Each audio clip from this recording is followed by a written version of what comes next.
Hello mga day, ako nga pala si Janet na nakapangasawa ng Dutch at nakatira dito sa the Netherlands.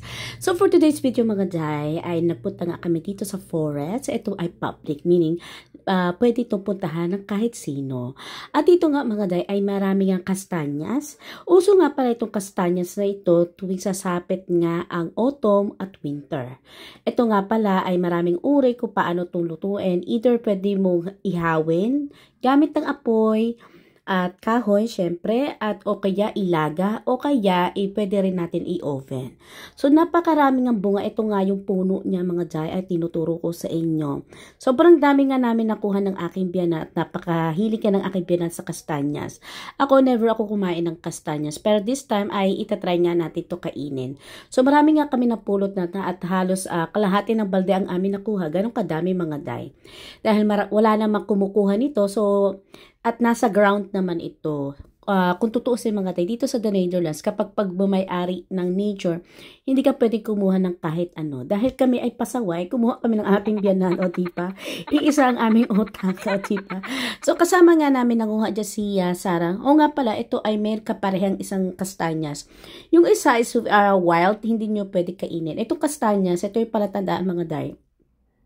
Ang mapapansin ninyo, ang kastanyas ay bilog siya, pero yung pinakailalim niya is lapad. Yun po yung nakakain. At yung mapapansin nyo sa parang pinakababa niya, o yung pinakabuntot niya mga day, is patilos. At yung sa baba naman ay makikita nyo ay either puti o kaya brown. Kaparas kasi siya ng wild. Yung wild is nagiging brown din siya at nagiging white din siya. Madalas white. Kapag bilog, hindi siya nakakain. Pero yung lapat ang pinakailalim, yun po yung nakakain, mga day. So, nanguha rin kami dyan ng, ayan. O nga pala mga day, mapapansin niyo yung bahay ng kastanyas, mga day.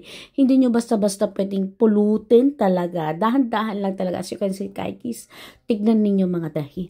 So, matitilos talaga siya. As in, matitinig talaga kayo kapag hindi kayo naging careful. So, kailangan talaga may kahoy kayo na pwede pangbukas. Pwede nyo rin tapak-tapakan para mabuksan. So, ito naman tong tinuturo ko sa inyo mga day. Ito naman yung kastanyas na wild na hindi ninyo pwedeng kainin. At ito mga day, ito, nakakita ako.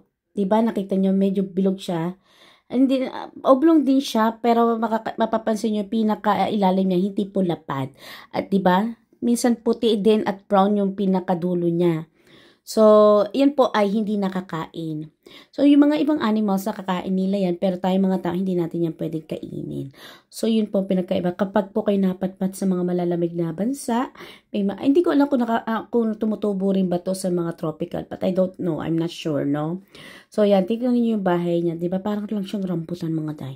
So, yun lamang for today's video, mga day. Tay-tay!